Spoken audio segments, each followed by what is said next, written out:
take the field. And in enemy territory last time through the interception. We'll see what they do on this drive. Can't wait to see how it alters what they decide to do in play calling.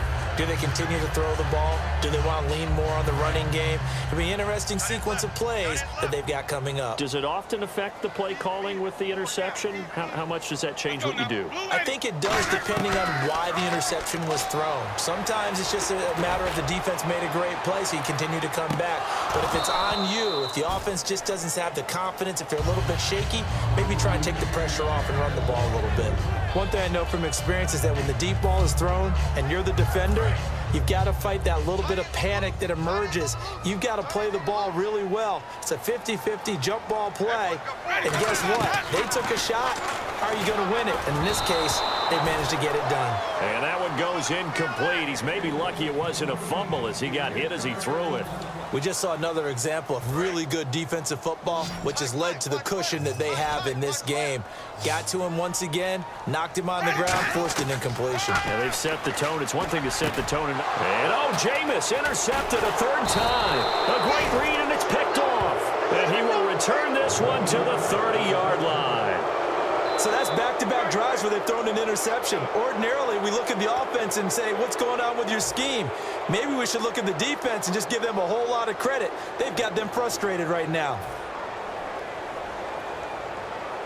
The Seattle offense now set to come back out on the field. And last time the formula was pretty simple. One play drive, long pass. That maybe they just want to do that again, right? And that's exactly how you want to draw things up. Whether it's on your grease board, right, in your playbook, one play drive is exactly what you want on offense. What they have to be careful of is not... And he will score. Touchdown, Seattle. Thomas rolls. He scored on the ground and through the air. And the Seahawks capitalize on the short field as they take it in for 6. Getting your back involved, what's the importance there in the passing game? Well, oftentimes you can create mismatches because who's going to cover him? And you get him into space, which is where he likes to operate with the ball in his hands. Oftentimes makes people miss, gets that run after the catch, and off he goes. And into the end zone. Here's Hauschka for the extra point.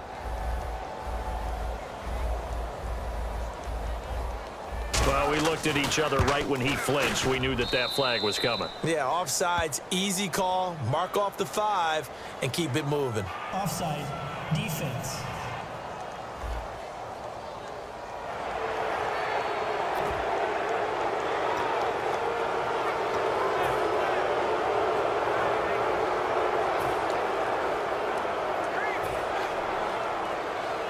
So now they'll try it again as they line up to go for 2.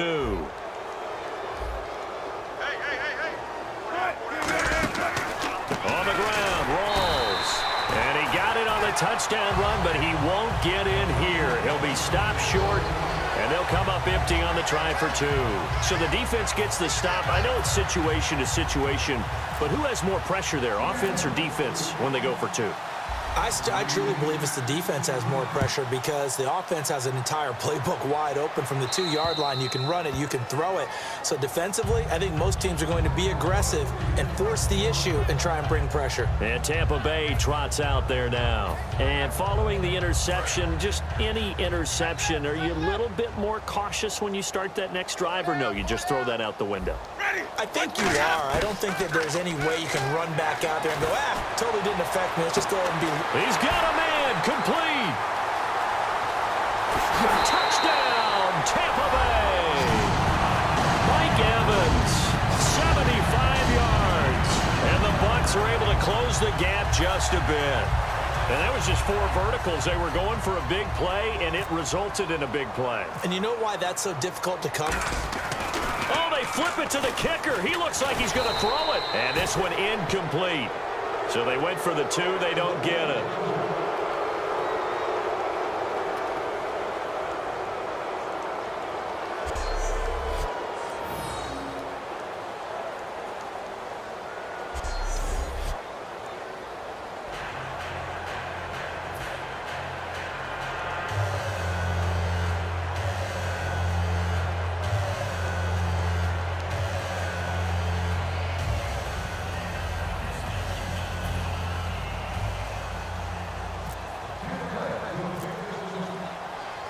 The kicker, Roberto Aguayo, has it teed up and is about ready to get this one started.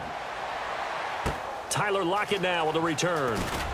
And he'll take this across the 25, a couple extra yards, up to the 27-yard.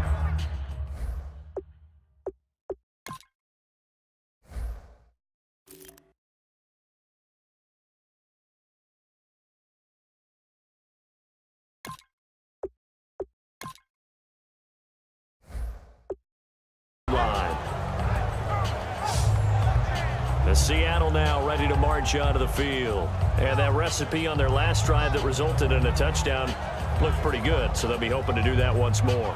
It takes me back to when we sat with the offensive coordinator and the head coach. They felt pretty good about their game plan and thought there were some holes in the defense, and they exploited them the last time out. Let's see if they can come back and put together a similar drive. And we'll see if they can do just that. They start on the ground with Rawls. And running room scarce here. He's going to be stopped in his tracks at the line of scrimmage. It's a loss of a yard there, and now second down. Brandon, that play ended so fast, it's almost as if the quarterback handed it to the runner, and the tackler was there right away for a loss of yardage. Rawls, the lone man in the backfield. And that's complete to Luke Wilson. And he's brought down after a good gain. A very solid gain of 27. There are so many things to watch for when you play defense. And reading your keys, you always hear about that, and having your eyes in the right place. Sometimes your eyes can fool you. How about that play action there? And it sprang the big guy, didn't it? Able to dump it over the top to him.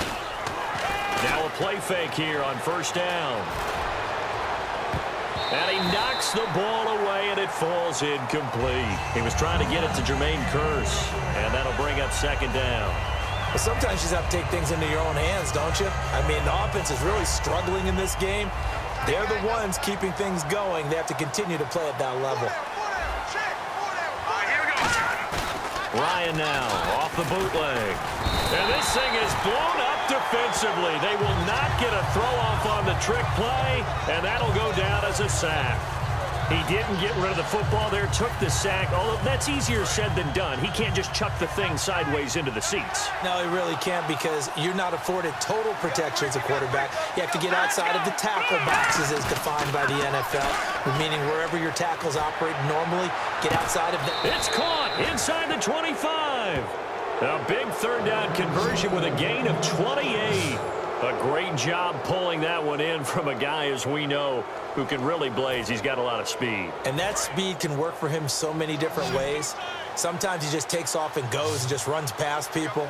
Sometimes you get people to back off so far that you can catch everything underneath.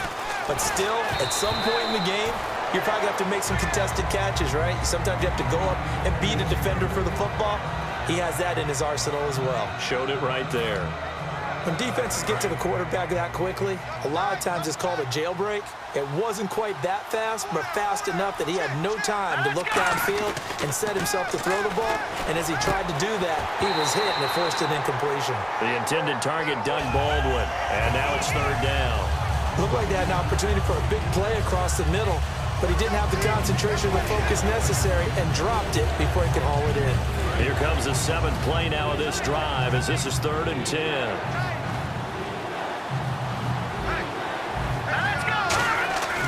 On third down, Ryan. And he's going to be taken down. He's sacked on the final play of this third quarter. We have played 3 quarters. We'll return with more after this break. You're watching the NFL on EA Sports. Back now in Tampa. A lot of folks starting to make their way.